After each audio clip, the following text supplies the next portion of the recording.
Guys, and welcome back to another Freaky Friday video on my channel.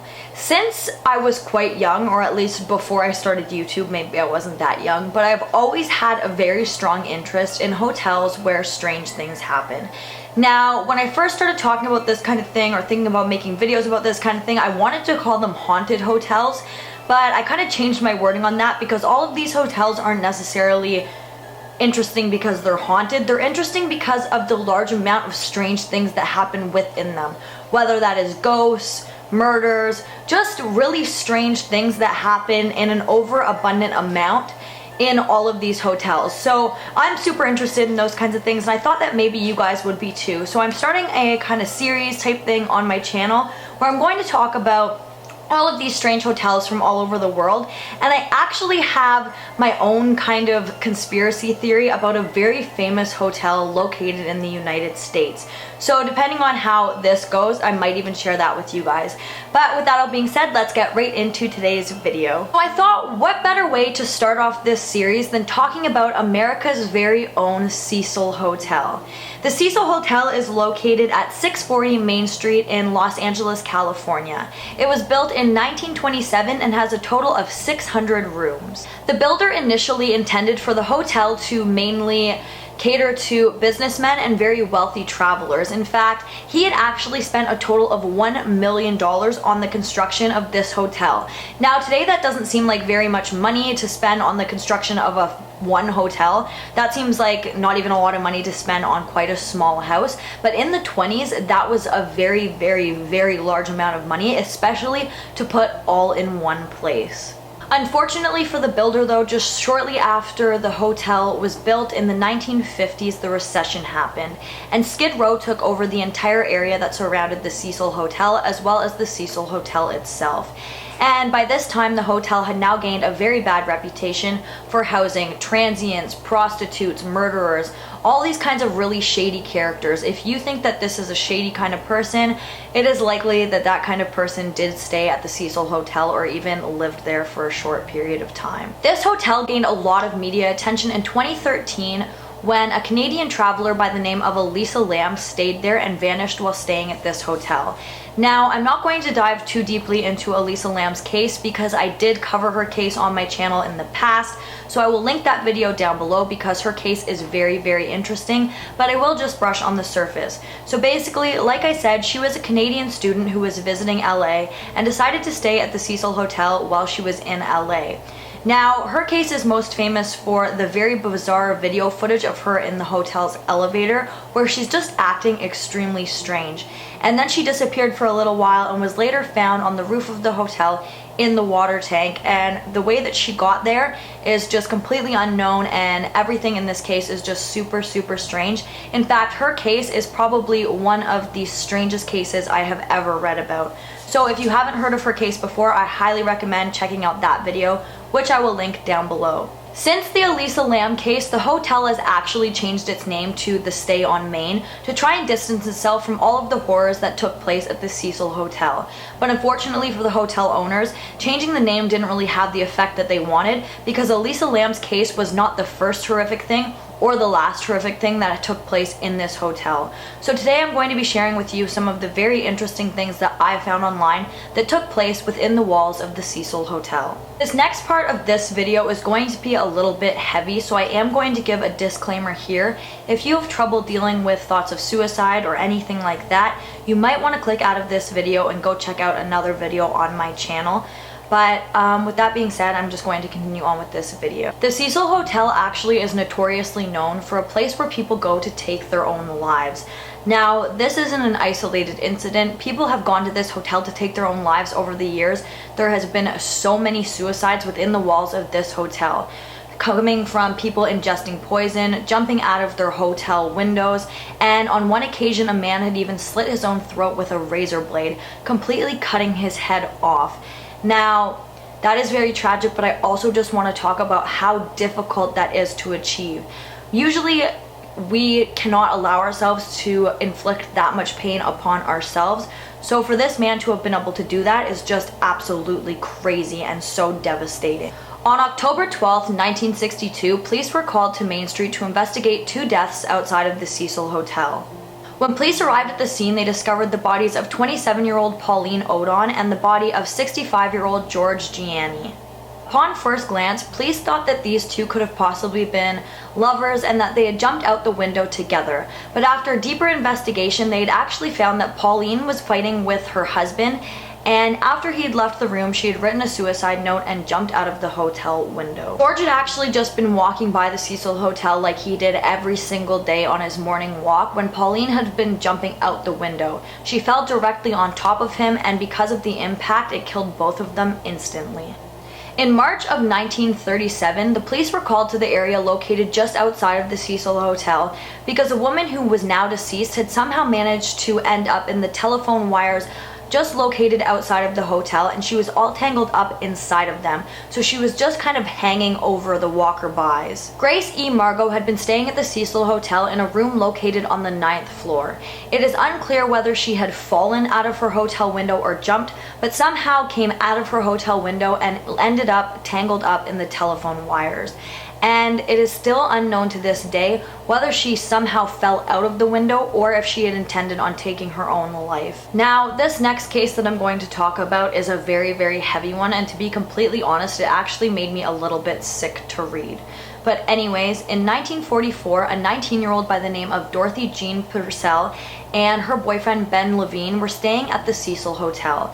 Now, it is unclear if the couple was just staying at the hotel or if they had been living there for some time, but I don't really think that that is too pertinent to this case. But one night while staying in the hotel, Dorothy woke up very, very late in the night next to her dead asleep boyfriend. He was just completely out.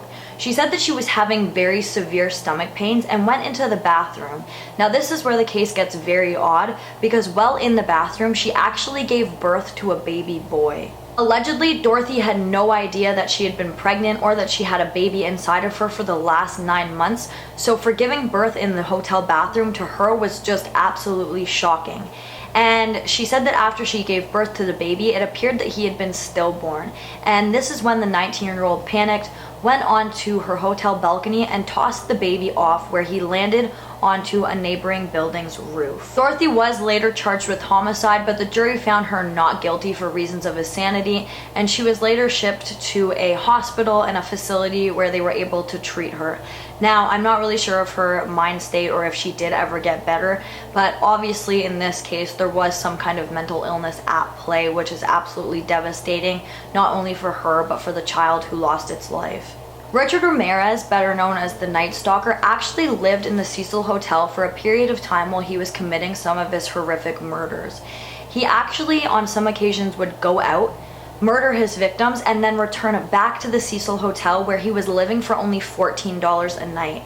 He also talked about how he would actually dispose of some of his bloody clothing in the hotel's dumpster. Now, he didn't live there for the whole entire time he was going on these killing sprees, and by the time he was caught, he no longer was residing at the Cecil Hotel, but it's just so creepy to me. He actually lived on the top floor of the hotel, again where he was staying for $14 a night, and he did live there for quite a long period of time, although it wasn't the entire time he was committing these horrific murders. Please bear with me because I know that I'm going to mess up this person's last name. I do have a very hard time with pronunciation, but I will insert a photo of him here and along with his name so that you guys can know who he is.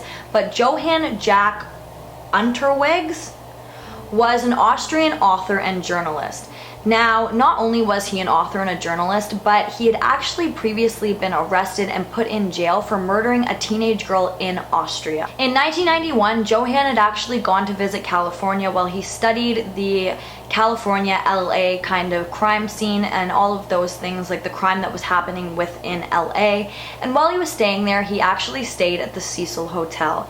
And while staying at the hotel, he had actually murdered 3 sex workers. Once arriving back in Austria, this man was convicted of the murder of several women in Europe and was also found guilty of the murder of the 3 women that he did murder in LA. But before he could serve his life sentence, he actually hung himself in his cell. All of the cases that I have talked about in this video are very heartbreaking and hard to cover, and they are very tragic. But the next one is just absolutely heartbreaking, and it is so gruesome. and it gives me the shivers. But I actually was going to cover this case on its own before I decided to do this kind of hotel series, and then I decided to just put it in with this video. So right now we are going to talk about the woman who is known as Pigeon Goldie, who some of you may have heard about before. On June 4th, 1964, police were called to the hotel after the body of a 79-year-old woman who was a retired telemarketer had been found brutally murdered in her hotel room at the Cecil Hotel. This woman's real name was Goldie Osgood, and she had been found in her hotel room where she had been beaten, raped, choked with a rag, and her hotel room had been completely ransacked. Something that is very strange about Goldie's death is that she'd actually been speaking to one of her friends just moments before her estimated time of death. She was actually known for feeding the pigeons in a nearby park, which is how she gained the name Pigeon Goldie.